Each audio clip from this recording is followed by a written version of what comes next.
정치 여담 야담 본격적으로 시작을 해보도록 하겠습니다. 세 분과 함께합니다. 대구 카톨릭대 특임 교수를 맡고 있는 장성철, 박진영, 여당과 야당을 대변하는 패널들인데 공교롭게 똑같은 대학의 특임 교수로 함께 있습니다. 그리고 SBS의 양만희 논설위원도 나와 있습니다. 세 분 어서 오십시오. 안녕하세요. 안녕하세요.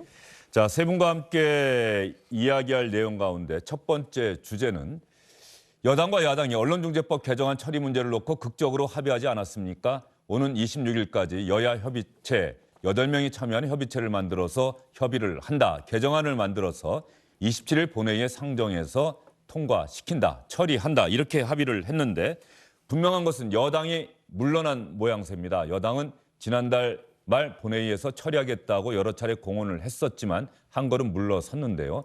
이 과정에서 물론 청와대 문재인 대통령의 의중도 당연히 전달됐을 겁니다. 그런데 결정적인 변수가 하나 있었다는 사실이 오늘 밝혀졌습니다. 바로 유엔에서 언론중재법 개정안, 여당이 만들었던 언론중재법 개정안이 언론의 자유를 침해할 우려가 있다는 내용의 서한을 보내면서 우리 정부의 공식적인 입장이 무엇인지를 요구했다는 건데요. 양만희 위원, 유엔의 어떤 기구가 또 어떤 사람이 이런 서한을 전달했고 그 서한의 구체적인 내용은 어떻게 됩니까?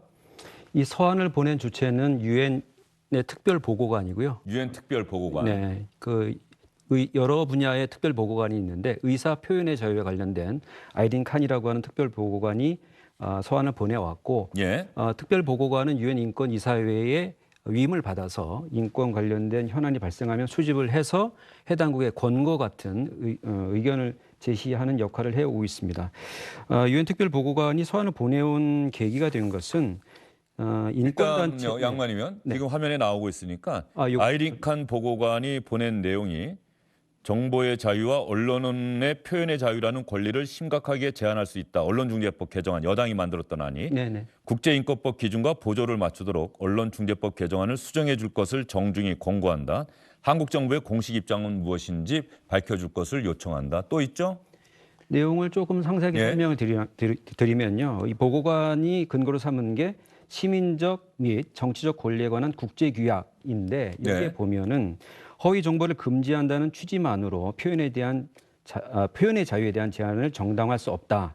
그러려면 밀접하고 구체적인 연관성이 있어야 되는데 지금 개정안을 보면 그런 부분이 없어서 결과적으로 당국에 과도한 재량을 부여해서 표현과 정보의 자유를 자의적으로 제한할 우려가 있다. 이런 의견을 밝혔고요. 그다음에 30조 2하 이게 이제 개정안 내용인데 매우 모호해서 공적 인물에 대한 비판이나 소수의 의견 표명을 제한할 가능성. 이거는 뭐냐면 뉴스 보도나 정부, 정치 지도자, 공인 비판, 인기 없는 소수 의견 등 이런 필수적인 부분에 대한 표현이 제한될 우려가 있고 특히 내년 대선을 앞두고 있는 이런 상황에서 정보 접근이나 사상의 자유로운 흐름이 제한될 수 있다고 우려를 표현했습니다. 또 하나 그 징벌적 손해배상 조항은 이 결과적으로 이제 소송이 진행될 수 있어서 이럴 때에 언론이 유죄 추정을 반박하기 위해서 취재원을 누설하도록 강요받을 수도 있고 또 과도한 손해배상이 결과적으로 언론의 자체 검열을 불러서 결과적으로 표현의 자유를 언론의 자유를 제약할 수 있다 이런 의견을 제시했습니다. 네, 아이린 칸 보고관의 서한 기본적으로 우리나라 언론단체와 전문가들이 그동안 표명했던 의견과 거의 비슷한데요. 그렇습니다. 유엔 인권특별보고관, 의사표현의 자유를 담당하는 보고관이 이런 편지를 보냈다. 그냥 자기가 혼자서 언론 보도를 보고 알아서 이걸 보낸 겁니까? 아니면 우리나라의 어떤 기구, 가령 국민의힘이나 이런 쪽에서 이런 언론중재법 개정안에 문제가 있다. 유엔에서 의사표현을 해줘야 한다. 그래야 정부 여당이 멈출 것이다. 누군가 이런 요청을 그쪽에다 한 겁니까? 네, 그렇습니다. 국내 인권단체인 전환기 정의 워킹그룹이라는 데서 지난달에 유엔에 이런 진정서를 보내서 한국의 상황을 들여다보고 의견을 제시해 주면 좋겠다. 이 단체는 서한에서 세계 인권 선언과 자유인권 규약에 규정된 표현의 자유, 결사의 자유, 그리고 공정한 재판을 받을 권리가 심각하게 침해될 수가 있기 때문에 특히 국회에서 법안이 통과될 경우에 대통령이 거부권을 행사하도록 촉구할 것을 특별보고관에게 부탁하는 그런 내용으로 서한을 보냈고 그 서한에 대한 답신 형태로 특별보고관의 서한이 전달된 것입니다. 자, 이 편지가 우리 정부에 왔다. 이거 사실 언론이 오늘 아침에야 좀 보도하기 시작한 것 같은데. 오늘 아침에 인터넷 홈페이지에 올라왔습니다. 그렇죠. 그 그리고 내용이 사실은, 공개가 된 거죠. 네, 사실은 어제 민주당 의총에서 송영길 대표가 이런 서한이 우리 정부에 도착했다고 국회의원들한테 자당 의원들에게 설명을 해 주었습니다. 아, 바로 그 내용이 제가 궁금했던 거예요. 네. 그러니까 송영길 민주당 대표가 그 내용을 민주당 의원총회에서 의원들에게 알렸다. 네. 송영길 대표에게 또 그 내용을 알린 사람은 청와대 이철희 정무수석일 가능성이 크겠죠. 청와대가 이런 우려가 있고 성급하게 단독 강행 처리하는 것은 문재인 대통령의 의중이 아니다. 생각과 다르다라는 의견을 아마 청와대가 여당에 전달하지 않았는가 이런 분석이 나오고 있는데 그 과정에서 유엔의 편지도 도착했다. 네. 이런 내용도 전달했다는 거죠. 네. 그 송영일 대표가 읽어준 것은 그 특별보고안의 서한에 국회의원들과 이런 내용을 공유해 주면 좋겠다라는 내용이 있었고요. 근데 사실은 그 전에 여당 원내대표가 의원총회에서 이 국제적인 분위기가 심상치 않기 때문에 이게 우리가 밀어붙이기가 좀 어렵다라는 취지로 발언했다라는 보도도 있었습니다. 그 내용도 사실이고요. 그렇죠. 윤호중 원내대표가 국제 문제로 비하할 수 있다라고 얘기를 했는데 지금 원내대표실에서는 그 내용은 윤호중 원내대표가 아니라 진성준 의원인가 누군가가 한 이야기고 윤호중 원내대표가 그냥 그 이야기를 들었다. 이게 윤호중 원내대표가 얘기한 것처럼 잘못 보도가 됐다고 뒤늦게 또 해명했던 것도 제가 좀 본 것 같은데 말이죠. 자, 좋습니다. 여당이 왜 생각을 바꾸고 태도를 바꾸어서 한 걸음 물러섰는가. 그 과정에서 이런 일이 있었다는 사실이 이제 확인이 됐어요. 그리고 유엔에서 보낸 편지 보면은 언론단체나 전문가들 또 여당에서는 어떤 면에서 인정하기 싫겠습니다만 또 야당이 주장해왔던 내용과 상당히 비슷하다는 점에서 조금 아프게 다가오지 않을까 하는 생각도 있고요. 글쎄요, 뭐 이 유엔에서 보내온 내용들이 우리 헌법에 보장된 이 보편적인 언론의 자유라는 것에 대해서 기준해서 그 일반론적인 이야기를 쭉 하고 있는 겁니다. 네. 저 내용에 대해서 뭐 여야를 넘어서 이제 동의할 수밖에 없는 상황이고요. 다만 그럼에도 아쉬운 것은 한국에서 지금 언론중재법을 개정하려고 나온 이유 자체가 현재 언론 상황에 문제가 있기 때문에 그런 이유가 있겠습니까? 예를 들자면 가짜 뉴스가 다른 이 민주 선진국과 비교해서 특별하게 많다라든가 또는 언론이 뭐 좀 권력화되어서 일반 국민들이 피해 구제라든가 이런 부분에 있어서 굉장히 접근하기 어렵다라든가 이런 좀 특수성도 존재하고 있거든요. 저는 그런 부분들이 있었기 때문에 이 법을 만들려고 했던 거지 이런 보편적 가치를 훼손하려고 했던 것은 아니다. 저는 그렇게 보여집니다. 예, 또 상당히 많은 언론 전문가들은 이 가짜 뉴스라고 하는 표현은 또 동의할 수 없다는 전문가들이 상당히 많아요. 그래서 이번에도 아마 허위 조작 보도 이렇게 나타난 것 같은데 알겠습니다. 장성철 교수는 유엔의 편지 또 어떻게 보셨습니까? 그러니까 제가 쭉 주장하던 내용과 같습니다. 그러니까 언론의 표현의 자유는 헌법상의 권리 아니겠습니까? 그것을 제한하려면 상당히 구체적이고 최소화돼야 돼요. 근데 이번에 언론법 개정안 같은 경우에는 너무 모호하다. 자의적으로 해석할 수 있는 부분이 많다. 그것은 어쨌든 언론 자유에 대한 불균형을 초래할 수가 있다. 이런 부분은 결국 언론의 표현의 자유를 침해한다. 그것은 국민의 기본권을 침해하는 것이다. 이런 논리거든요. 이러한 어쨌든 전 세계 모든 국민들이 가져야 될 기본, 보편 타당한 원칙을 제대로 좀 짚어준 것이 아니냐라는 생각이 듭니다. 이 시점에서 저 편지에 대해서 시청자 여러분께서 어떤 생각을 가지실지 모르겠습니다만은 우리나라가 7월인가요? 뭐 선진국으로 공식적으로 인정받았다. 그렇게 이 정부에서 발표를 했고 또 문재인 대통령이 특히 강조했던 것이 인권 선진국가 아니겠습니까?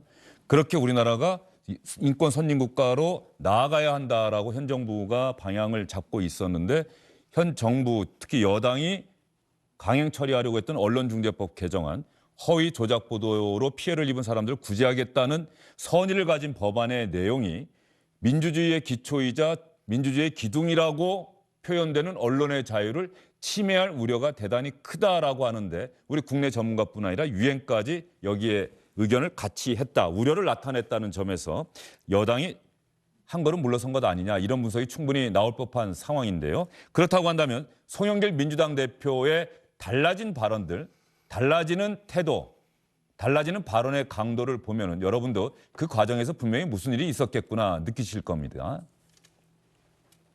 우병우라든지 최순실이나 양정철이나 실제 공인이 아닌 이 사람들은 보도를 못한다는 거냐?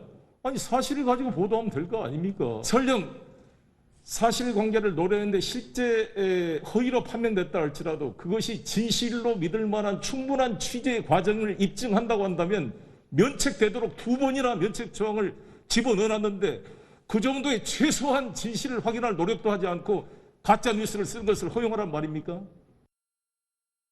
일명 가짜뉴스 피해구제법, 즉 언론중재법의 개정안은 이 8인 협의를 통해 수기기간을 거친 다음에 이달 27일 날 본회의에서 표결하도록 하겠습니다. 여러 가지 협의체 구성을 통해서 언론의 자유와 동시에 우리 언론의 가짜 허위 뉴스로부터 피해 구제, 국민들의 기본권, 프라이버시권 침해 문제를 잘 조화시킬 수 있도록 노력하겠습니다. 송영길 대표가 물론 송영길 대표가 민주당 전체의 당론을 최종 결정하는 사람은 아닙니다만 어쨌든 민주당을 대표하는 정치인이고 유엔의 서한도 작용을 했을 것 같고 동시에 유인태 전 의원이 월요일에 그제 출연해서 원로들 만난 자리에서 내가 한마디 하고 왔다. 4월 7일 밤을 잊지 마라. 재보선 참패의 밤을 잊지 마라. 오만과 독선이라고 하는 민주당의 모습에서 국민은 크게 실망하고 분노하고 등을 돌렸다. 내년 3월 9일 대선이 치러진 날 밤이 4월 7일 밤이 돼서는 안 되는 것 아니냐. 이렇게 또 원로들도 한마음으로 그렇게 권고를 했다. 뭐 이런 것들을 종합적으로 송영길 대표가 고려를 했겠죠. 그렇죠. 뭐 종합적으로 고려했는데 저는 뭐 원로들 의견이라든가 유엔의 의견보다는 사실은 청와대 의견이 뭐 많이 작동하였다. 뭐 그런 느낌을 좀 받았습니다.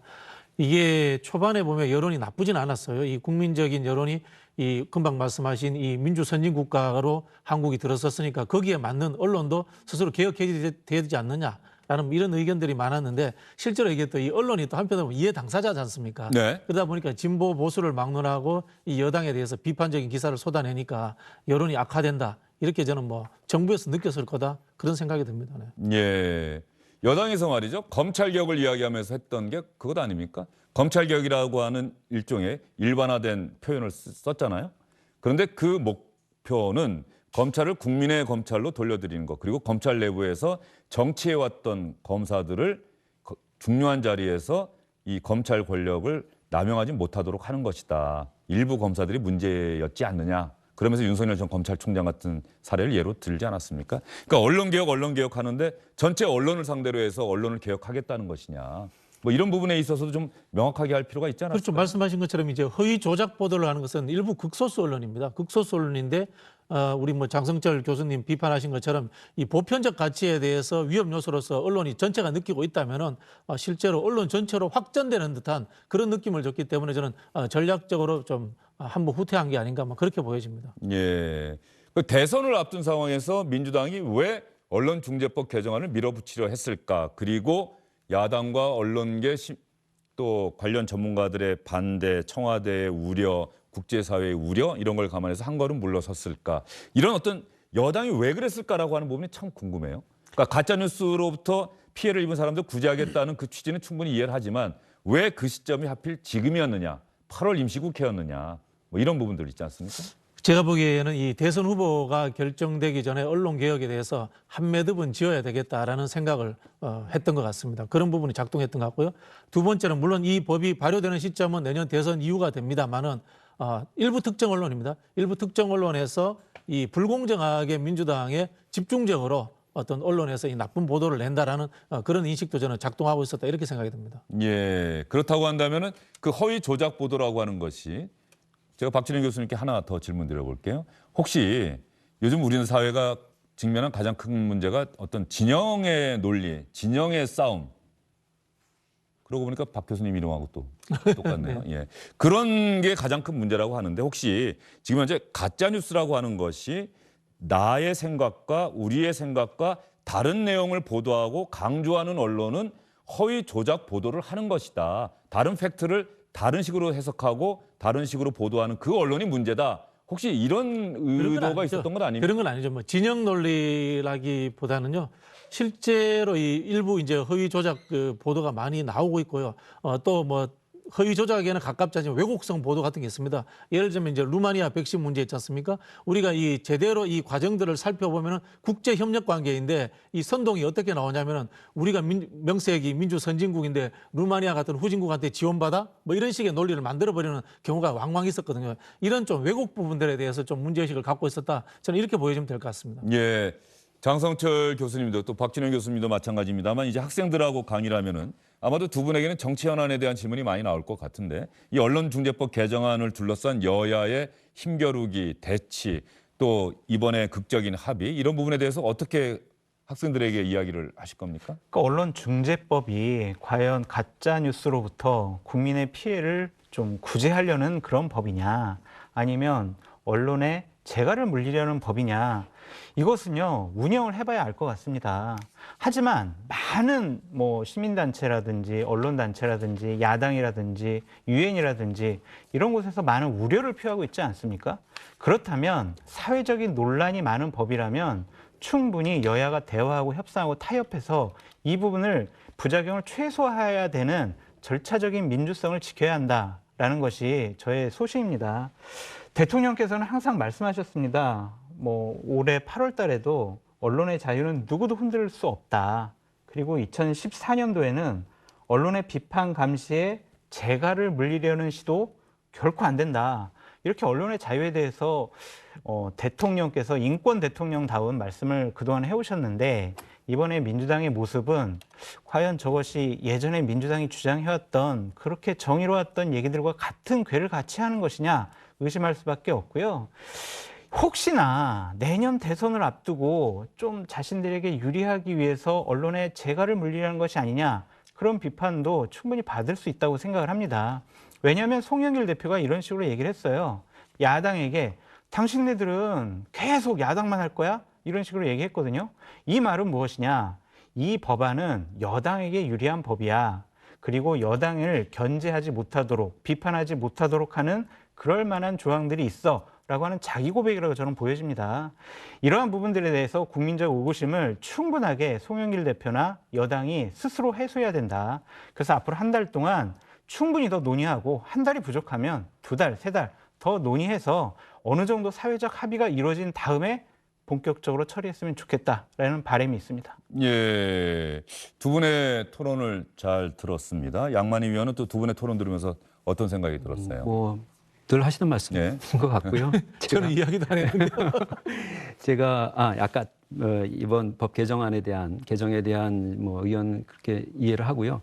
말씀드리고 싶은 거는 뭐냐면 여당에서 이번에 지금 물러서기로 한 데는 국내외적인 요인이 있겠습니다만은 특히 유엔에서 이런 인권특별보고관이 서한을 보낸 네. 국외적인 요인에 대해서 생각해 볼 필요가 있는데요. 그동안에 국제적인 그 언론단체, 국경 없는 기자회라든지 국제 기자연맹에서 의견을 밝혔을 때 여당이 이렇게 반응하지 않았거든요. 근데 왜 유독 유엔에 대해서만 청와대와 여당에서 이렇게 했을까 생각을 해보면 이 아이덴 칸이라는 분이 작년 우리 언론에 등장한 적이 있습니다. 뭐냐면 대북 전단 살포 금지법이 이 논란이 됐을 때 이분을 비롯한 몇몇 인권특별보고관이 이건 안 된다. 그러니까 표현의 자유를 억압하고 시민단체의 정당한 활동을 제한할 수 있기 때문에 안 된다는 반대 의견을 냈습니다. 그런데 그때 우리 정부와 여당에서는 전단을 뿌렸다가 북한에서 공격을 하면 우리 주민들이 크게 다치거나 상해를 입을 수 있기 때문에 죽을 수 있기 때문에 이 법을 추진해야 된다라는 입장을 굽히지 않았습니다마는 결과적으로 미국 국무부에서마저도 북한에 이렇게 정보가 자유롭게 들어가는 것을 막는 것은 안 된다. 대단히 국제적인 논란이 됐거든요. 현재 우리 그러니까 현 정부가 지금 임기가 그렇게 많이 남지 않은 상황에서 마지막으로 이제 대북 문제를 풀려고 할 때에도 미국과의 협조가 좀 중요한 상황이기 때문에 이 문제가 국제적인 이슈와 논란이 되는 것을 좀 꺼려했던 것이 아닌가 이런 부분들이 국내적인 요인을 이제 판단해서 여당에서 좀 물러서려고 했던 그런 것하고 같이 작용한 것이 아닌가 하는 생각을 해봤습니다. 예, 알겠습니다. 어쨌든 간에 우리나라가 코로나19에 대응해 왔던 거 이른바 정부 여당에서 K방역이라고 해서 K방역에 대해서 그 우수성, 한국의 위대함에 대해서 외신들도 다른 나라 정부들도 크게 극찬하고 있다. 이런 인용들을 상당히 많이 했던 기억이 납니다. 조금 전에 양만희 의원이 말씀을 했습니다만 정부 여당이 선의를 가지고 어떤 피해를 막아야 한다, 구제해야 한다라고 하는 선의를 갖고 추진하는 법안들이 국제사회로부터는 대한민국이 과연 표현의 자유를 제대로 보장하는 선진적인 민주국가이냐라고 하는 의구심을 갖게 한다는 약간 모순적이고 정부 여당으로서는 대단히 부담스러운 상황이 만들어지고 있다는 점, 이 부분은 분명히 좀 생각을 해봐야 될 대목일 것 같아요. 이제 우리 헌법도 보면 그런 부분이 있습니다. 헌법 21조에 이제 언론의 자유를 이야기하지만은 사항에 가면은 언론에 의해서 개인적인 피해라든가 명예, 권리 이런 것들은 보호해야 된다고 늘 보완 조항을 두고 있거든요. 네. 균형감이 필요한 겁니다. 말씀하신 북한 전단지 문제도 마찬가지입니다. 표현의 자유에 해당되지만 한편으로 우리는 한반도의 안전이라는 측면이 또 존재하기 때문에 균형점을 찾아야 되는 거거든요. 그런데 이제 외국에서 봤을 때는 이 균형점보다는 세계적인 보편적만을 이렇게 강조하는 그런 경향이 있을 수 있습니다. 그런 부분에서 우리 정부는 그 당시에는 그걸 받아들이지 않았던 거고요. 그런 부분에서 저는 이 부분도 마찬가지라고 또 말씀드릴 수 있는 게요. 야당에서도 똑같이 언론 출판 집회 결사의 자유만 이야기할 것이 아니라 허위 조작 보도에 대해서 어떻게 이 문제를 사회적 문제로서 해결할 것인지에 대한 입장을 저는 분명히 가져야 된다. 이런 말씀을 드리는 거예요. 아까 송영길 대표가 이야기하셨던 당신들도 여당 할 것이 아니냐. 이 이야기는 여당 돼서 재갈을 물리라 이런 뜻이 아니고 여당이 되면은 사회적 문제를 주도적으로 해결하려고 하는 의지를 가져야 된다. 그런 것들을 지금 수권 정당으로서 보여달라. 저는 그런 취지로 해석했습니다. 알겠습니다. 또 송영길 대표의 이야기하니까 국경 없는 기자회의 우려 성명에 뭣도 모르니까 또 이렇게 얘기했다가 또 민주당에서 또 해명하는 그 일이 있었다는 사실도 생각이 나는데 말이죠. 박진우 교수의 말씀도 잘 들었습니다. 어쨌든 이 부분이 26일까지 이제 오늘까지 포함해서 26일인데 말이죠. 26일 동안에 과연 언론중재법 개정안 여야가 합의할 수 있을까? 여당과 야당의 2명씩의 의원들 명단은 나왔죠? 네, 나왔습니다. 여당에서는 김종민, 김용민, 야당 국민의힘에서는 최영두, 전주혜. 아직 언론계 전문가들의 명단은 발표가 되지 않았죠? 네, 뭐 민주당 쪽에서는 아무래도 그 민변이나 민원연 이쪽을 좀 타진하지 않을까 하는 얘기가 나오고 있고, 국민의힘에서는 이번 개정을 반대했던 단체 중심으로 타진하지 않을까 하는 민주당에서 전문가는 몰라도 언론단체에서는 민주당과 생각을 같이 하는 사람을 추천하고 찾아내기가 쉽지 않을 것 같은데요. 매우 어려울 것 같습니다. 그렇죠? 그거는, 네. 언론노조위원장도 반대했는데 말이죠. 그렇습니다. 그렇죠. 예, 알겠습니다. 그런데 여기서 한 가지 여러분께 꼭 짚고 넘어갈 대목이 하나가 있는 게, 자, 26일까지 합의안을 만들고 27일에 처리한다라고 하는 여야의 합의 말이죠. 여러분 그대로 믿으시면 안 될 것 같습니다. 장서철 교수님도 생각 같으시죠? 그렇습니까? 여야가 입장이 달라요. 박진영 교수님도 생각이 같으시죠? 예, 맞습니다. 예. 그러니까 야당 입장에서는 아니 이 법안 잘못됐어. 이건 폐기해야 돼. 그래서 원점에서 다시 논의해야 돼. 이런 사항이고, 여당 입장은 아닙니다. 그냥 우리 합의하다가 안 되더라도 안 되면은 안 되는 대로 그냥 우리가 이걸 상정해서 처리할 거야라는 거거든요. 야당의 입장에서는 두 가지 핵심 조항입니다. 징벌적 손해배상 이 부분, 고의 중과실 추정 조항, 이거는 위헌이다. 이것은 도저히 받아들일 수 네. 없다. 이건데 여당 입장에서는 이 두 가지 조항을 빼면은 언론중재법 개정할 필요가 없는 거거든요. 여야가 극명하게 지금 의견이 갈리고 있기 때문에 이 부분 쉽게 합의되지 않을 것 같다. 아주 26일 날에는 더 큰 싸움이 벌어질 수도 있다라고 봅니다. 오히려 며칠 전의 상황이 26일, 27일에 국회에서 벌어질 가능성이 크다. 네. 그렇죠. 이제 예. 야당도 안을 만들어 와야 예. 된다는 게요. 이 협의 과정에서 여당이 두 가지를 양보를 했습니다. 고의 중과실 입증 문제하고 그다음에 열람 차단 부분에 대해서는 양보할 수 있다는 그 입장을 안을 협상 과정에서 내놓았다는 거죠. 충분히 밝혔습니다. 근데 윤호중 원내대표 얘기가 이렇더라고요. 일방적으로 우리가 제안한 것뿐이지 여당과 협상을 했던 건 아니다. 예, 그런데 이제 야당이 그냥 반대말 뿐이지 이 절충안을 내놔야 될 거 아닙니까? 양보라는 게 한쪽만 양보하는 게 세상에 어디 있습니까? 근데 아까 말씀하신 것처럼 징벌적 이 손해배상 문제는 이 사실은 이 법의 핵심이에요. 핵심인데 이것을 완화시키든지 절충을 하든지 그 안을 갖고 와야 되는데 안조차 갖고 오지 않으니까 여당 입장에서는 시기적으로 못을 박을 뿐이지 이 법의 조문에 있어서의 가이드라인을 정할 수 없는 그런 상황으로 계속해서 흘러가는 거를 계속 기다릴 수는 없는 거죠. 예, 알겠습니다. 자, 시청자 여러분, 26일까지 합의안 마련, 27일 본회의 상정 처리라고 하는 여당과 야당의 합의, 시간을 벌었다는 측면이 훨씬 커 보입니다. 과연 그 합의대로 26일까지 합의안이 마련되고 27일에 처리한다. 이렇게 여러분께 단정적으로 말씀드릴 수 없는 상황이라는 점 여러분께 말씀을 다시 한번 드리겠고요. 이 과정에서 법사위까지 통과됐던 언론중재법 개정안이 본회의에 본회의에 상정되지 않자 여당의 김승원 의원인가요, 양만희 의원? 맞습니다. 김승원 의원이 자신의 SNS에 박병석 의장을 그야말로 직격했다. 근데 영어로 써서 말이죠. 해석이 좀 분분한 것 같아요. 혹시 그래픽이 준비되어 있는지 모르겠습니다. 예, 아마 준비가 돼 있을 것 같습니다. 네. GS, GG가 아마 핵심인 것 같은데. 네, 어제 새벽에 올린 글인데요. 메뉴에 봤더니 의장님도 아니고 박병석 네. 이름 부르고 정말 감사합니다. 역사에 남을 겁니다. GS, GG. 그래서 처음 보는 영어 약자예요. 그래서 저 GSGG가 뭐냐. 근데 이제 사람들이 보기에 그 삼음절로 되어 있는 우리나라 대표적인 욕설을 가리킨 거 아니냐 이런 예. 얘기가 있었고 그래서 7시간 뒤에 그걸 삭제하면서 이 정치 권력은 일반의제 봉쇄해야 한다는 내용으로 바꿨습니다. 그럼 GSGG가 그 말을 어떻게 영어로 하면 어떻게 된다는 것이냐 그랬더니 GSGG가 Governor Serves General 하고 G가 나온 거죠. 예. 그러니까 일반적 G를 위에 봉사한다 이렇게 변명을 한 겁니다. 맨 제가 마지막 보기에는. G는 왜 영어로 해석을 안 해줬어요? 그냥 그러니까 지금 G는 저 G가 뭐냐 이렇게 예. 보니까 답변을 못 하고 의지의 G입니까? 일반 의지의 G입니까? 저 G가? 굿이죠. 모르겠습니다. 예. 그러니까 저렇게까지 설명을 한 다음에 결국은 어제 국회의장실로 찾아가서 박병석 의장에게 사과를 했죠. 예. 사과를 했다고 하는데 박병석 의장이 더 잘하라고 격려도 해주셨고 실망하셨다고 질책도 했고 나라의 큰 어른인데 죄송하다. 김성호 의원이 어떤 일 하다가 국회에 들어왔습니까? 제가 알기로 이제 판사로 근무하다가 청와대에서 행정관으로 한 2, 3년 근무한 걸로 그렇게 알고 있습니다. 박진영 교수가 보기에도 잘못한 거죠, 저거. 그래서 저는 뭐 적당히 귀엽게 봤습니다. 저 정도 비판은 뭐 귀여운 거 아니냐 요즘 사회에서 저는 뭐 그렇게 생각합니다. 네. 그래도 박병석 의장 국회를 대표하는 인물인데 네. 박병석 의장을 향해서 우리가 욕설로 이해될 수 있는 저런 얘기를 한다라고 하는 게 저게 표현의 자유에 또 해당이 되는 걸까요? 예? 뭐 좀 중의적인 느낌이 예, 있으니까 예. 네. 저는 뭐 크게 뭐 문제의식을 느끼지는 못했습니다. 네. 저런 식이면은 앞으로 국회의장에게 뭐 의원들이 저렇게 해도 된다는 뜻입니까? 귀엽다라고 하는 표현에 대해서는 제가 좀 다시 한번 반론을 좀 제기하고 싶은데. 아니 뭐 이게 예. 비판은 할 수 있지 않습니까? 예. 저는 국회의장에 대해서도 예. 비판할 수 있다고 보는데요. 저는 사실 이 GSGG가 무슨 뜻인지 몰랐거든요.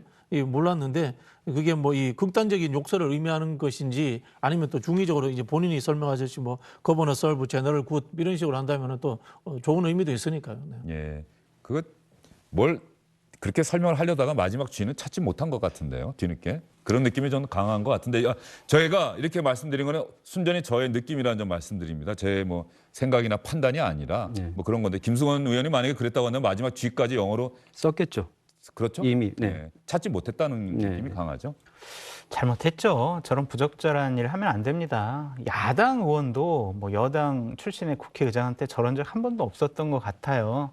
이것은 상당히 인격을 의심해봐야 될 만한 문제다라는 생각이 들고 에피소드로 말씀드리면 이 영어로 막 이렇게 해석을 했잖아요. 그러면은 그걸 본인이 했겠습니까? 보좌진들이 이거를 어떻게 영어로 어떻게 변명을 할까라고 고민을 상당히 많이 했을 것 같아요. 그러다가 맨 마지막 G는 찾지를 못한 것 같은데 이러한 일 없었으면 좋겠어요. 국민들 보기에 너무 안 좋고 뭐 국민들이 이것을 보고 뭘 배우겠습니까? 정말 다시 한 번 더 반성하고 공개적인 사고가 필요한 거다라고 말씀드립니다. 징계해야 됩니까? 그러니까 박병석 의장께서 어느 정도 좀 질책하셨고 용서하셨으니까 좀 너그러운 마음으로 이해하셨으면 징계까지야 갈 필요가 있겠습니까? 정진석 국회 부의장은 이거 징계해야 한다는 의견을 방송 인터뷰에서 했던데 말이에요. 그래서 저는 저는 5분 자유 발언 통해서 본회의장에서 공식적으로 정중하게 사과와 사죄를 해야 된다라고 말씀드립니다. 예. 모욕이라는 것은 본인이 느끼는 감정이지 않습니까? 본인이 느끼는 감정인데 박병석 의장이 뭐 적절히 이렇게 나무라기도 하고 격려했다. 그럼 저는 뭐 해결된 문제라고 이렇게 보여지고요. 이게 사실은 뭐 저는 사실 이게 그렇게 심각한지 잘 모르겠어요. 예전에 우리 이 이준석 대표가 비읍시옷 이야기했다가 안철수 대표한테 이제 징계 맞았다 그런 이야기를 했는데 그때도 사실 잘 이해가 안 됐거든요. 우리가 통상적으로 이제 뭐 그런 표현들을 쓰기도 하지 않습니까? 근데 이게 이분이 이거 여기에 대해서 구체적으로 밝힌 것도 아닌데 저는 한 번에 좀 이렇게 좀 해프닝 같은데 이걸 좀 말썽거리로 삼을 필요는 없다 이런 생각이 드는데. 저는 박진영 교수님이 좀 생각을 바꿨으면 좋겠는 게 이제 내일부터 학생 가르치실 거 아니에요. 그럼 학생들이 박진영, 이 GS, GG 이렇게 하면은 아유 귀엽구나, 아유 해프닝이구나 이렇게 생각하시겠어요? 이건 잘못된 행동이에요. 이게 이 우리 문학사조라 이런 데서 보면요. 이 흔히 하는 이 비속어입니다만은 비속어라는 것이 그렇게 비속적으로만 적용되는 건 아니에요. 하나의 은유로서 좀 의미 있게 작동될 때도 있는데.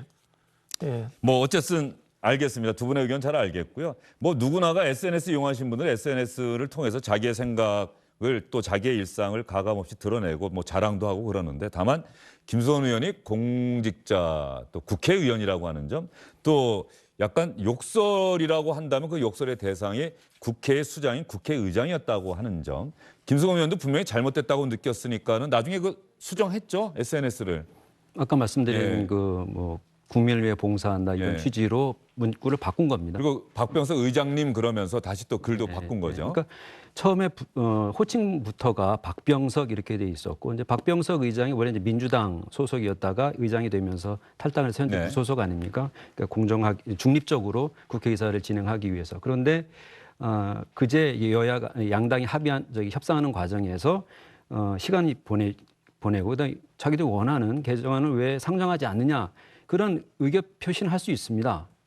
그렇지만 욕설로 이렇게 사실상 욕설이 이해되는 이런 표현을 하는 것은 과해도 너무 과한 것이죠. 이거는 아마도 김승원 의원이 이번 일이 없었으면은 그 여야 8인 협의체에 아마 들어갈 가능성이 상당히 커 보이는데 미디어 특위에서 활동을 했었고 또 판사 출신이고 율사이기 때문에 아마 들어갔을 가능성이 큰데 이것 때문에 혹시 빠진 것이 아닐까 뭐 그런 생각도 좀 드는데. 그런 부담도 좀 들고요. 정진석 부의장이 국회에서 징계를 얘기하지만 사실 현재 국회윤리위원회가 구성돼 있지 않습니다. 그렇죠. 네. 예. 그러니까 사실 좀 허망하게 들립니다. 저 말도. 예. 그게 다 국회에서 나오는 이야기들이 그래서 국민들이 좀 국회에서 나오는 이야기들에 대해서 좀 무게를 잘 못 느끼는 그런 게 대표적인 게 바로 징계, 윤리 뭐 이런 문제일 것 같아요. 그렇죠. 뭐 자기 손으로 이 자기 식구들 징계 안 한다라는 그런 식으로 이제 국민들이 느끼는 것 같고요. 윤리 문제는 구조적으로 외부인들이 참여하는 형태로 저는 바뀔 필요가 있다 이렇게 생각이 듭니다. 국회에서 정말 국회 개혁을 그걸 해야 될 것 같아요. 네. 전원 외부위원으로 또 그 결정이 나오면 무조건 따라야 하는 식으로. 예, 알겠습니다. 안녕하십니까, 주영진입니다. 더 많은 뉴스와 라이브 이벤트를 보고 싶으시다면 화면 오른쪽을 눌러서 구독해 주시기 바랍니다. 저희 SBS 앱을 다운로드 받으시면 뉴스 속보 알림도 받아보실 수 있습니다. 텔레비전으로도 SBS 뉴스, 유튜브로도 SBS 뉴스 잊지 마시기 바랍니다.